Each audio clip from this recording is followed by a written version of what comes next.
Are you stuck wondering how long to bulk before you cut? I've helped dozens of guys navigate this exact dilemma. And after years of trial and error through coaching, I've learned there's no one perfect answer for everybody. So today, I'm breaking down exactly when to end your bulk and transition into a cutting phase without wasting time or putting your gains or health on the line. We'll talk about how to time your bulk correctly, based on your physique, your goals, and your rate of progress. And if you want the perfect split that any beginner can use to gain their first 10 pounds of muscle within 90 days, I put together a workout plan that you can grab for free with the link in the description below. So first, let's talk about how to gain muscle via recomping. Look, there's a lot of bad advice floating around out there about the concept of body recomposition, which is losing fat while gaining muscle at the same time. And while yes, it is possible for most beginners, people with elite genetics, and those using certain supplements, but for the average natural lifter, that's just not a reality. You see, bulking and cutting have opposite caloric demands. To gain muscle, you need to eat more calories than your body needs to maintain its current weight. Roughly 200 to 300 calories above is the ideal spot. To lose fat,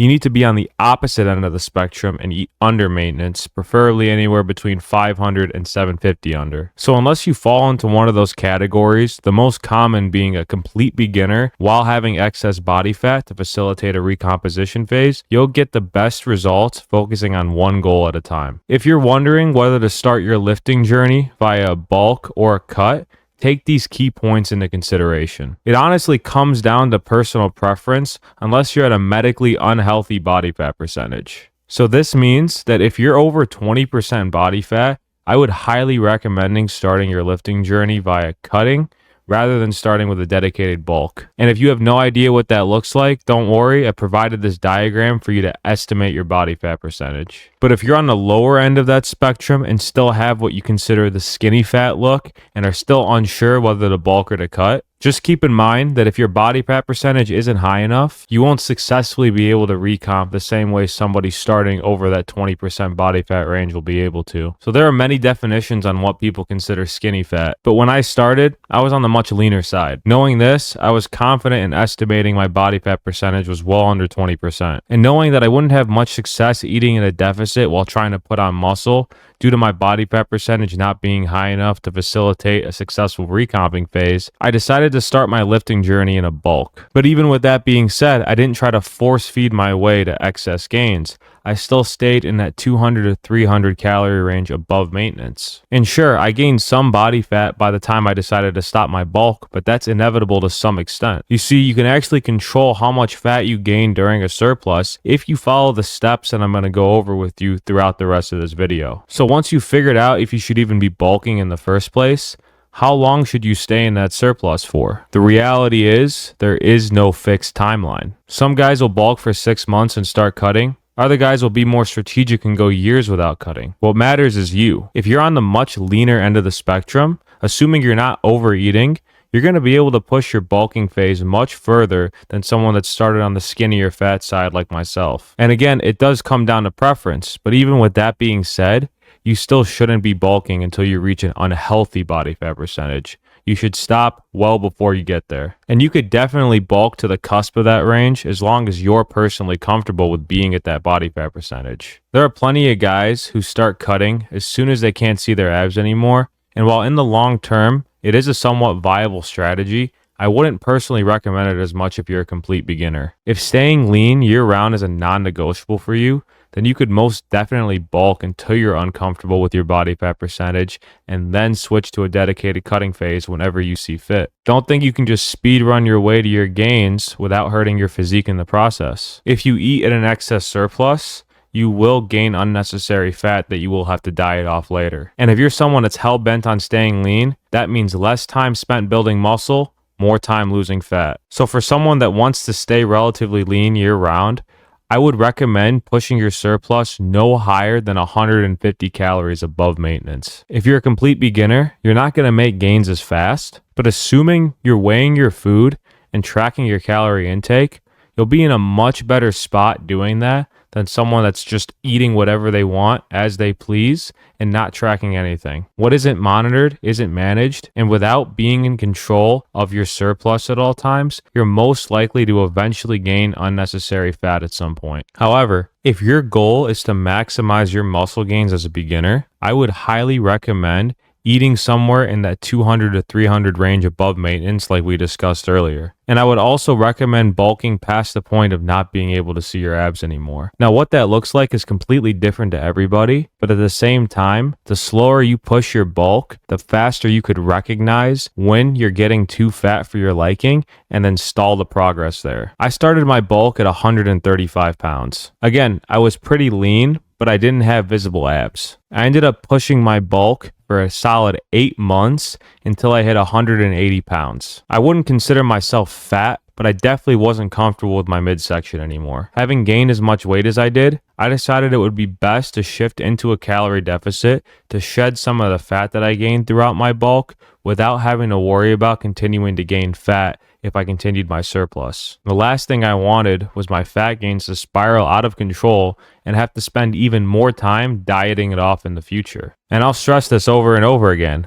The more time you spend cutting, the less time you can spend bulking, especially when you become more advanced. You're not going to gain any significant muscle in a deficit. But the key takeaway for this is your target physique is based on what you're comfortable with. You have to ask yourself, what do you want your body to look like? So be clear on your vision before you start, as long as you're not putting your health on the line. So once you have that figured out, you might be wondering, how long does it take to get there? As much as I wish I had a one-size-fits-all answer, you can't just arbitrarily say I'll bulk for 4 months and expect to know what you're going to look like at the end of that. Muscle growth can be influenced by many factors, such as your genetics, your starting point, and how you structure your training and nutrition programs. If you're a complete beginner, I would shoot for a net weight gain of 1 pound per week. And the more advanced you get, the less total weight you want to gain on a week-to-week basis. As you build muscle, it becomes more metabolically expensive to create. For example, gaining a pound of body weight per week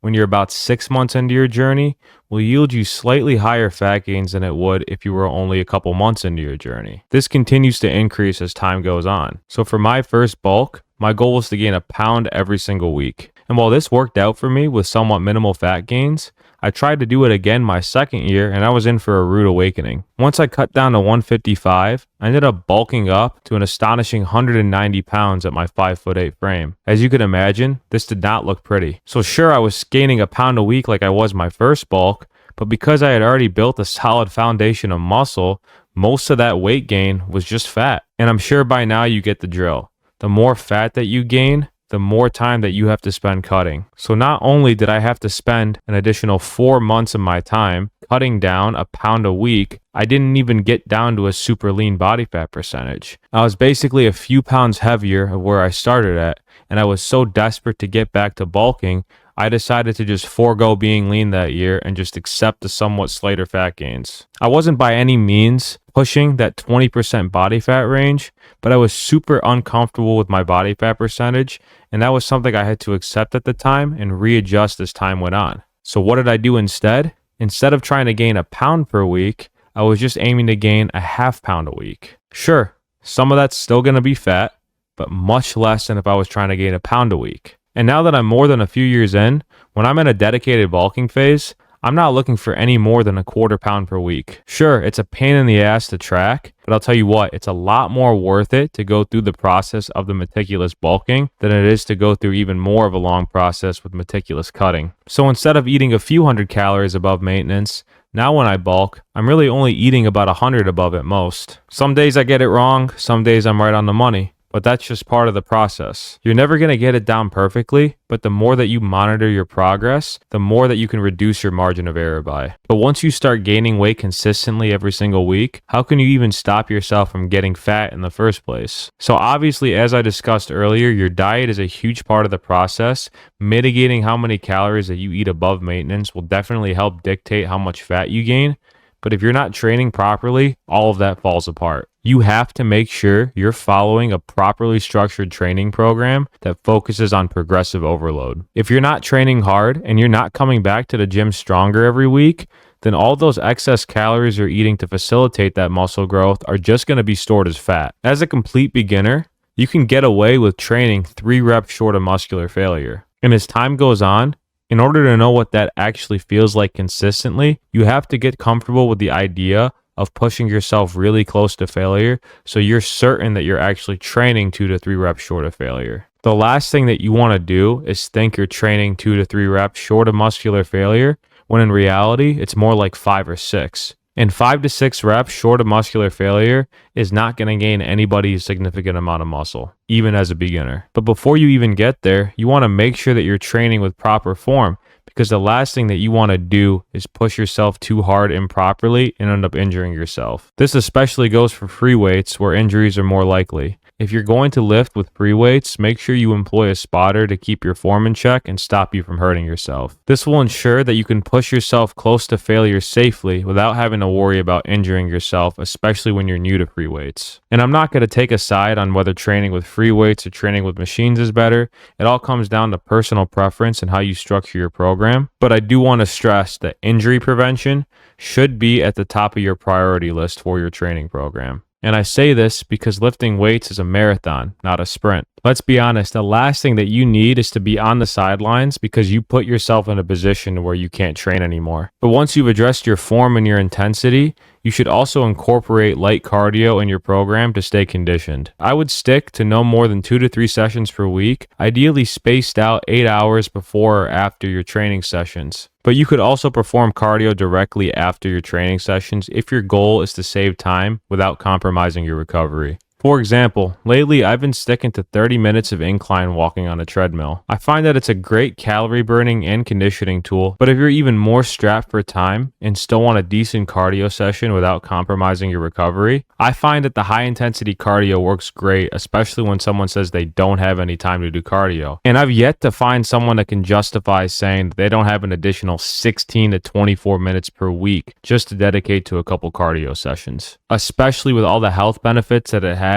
outside to regulating some excess fat gains. Cardio is a tool that can definitely help keep your calorie surplus from spiraling out of control, especially if you're someone that naturally likes to eat more. On the plus side, it also does help with nutrient partitioning. It's obviously not enough to completely eliminate your fat gains, but when minimizing body fat is your goal, we might as well use every tool that we can at our disposal, so long as it doesn't conflict with our health and recovery. And that brings us to the end of this video. Once you've put all of these principles into practice, I could confidently say that you're on your way to becoming an absolute pro at bulking. And not only will you become a pro at the concept of bulking, you'll become a pro at the concept of applying it to your specific journey. Once you do that, you'll be able to save the years of trial and error that I had to experience when I was starting out. And if you found this video helpful and want an even more thorough explanation on all of these concepts while having direct access to my support, be sure to join my free school community, Muscle Truth University, with the link in the description below.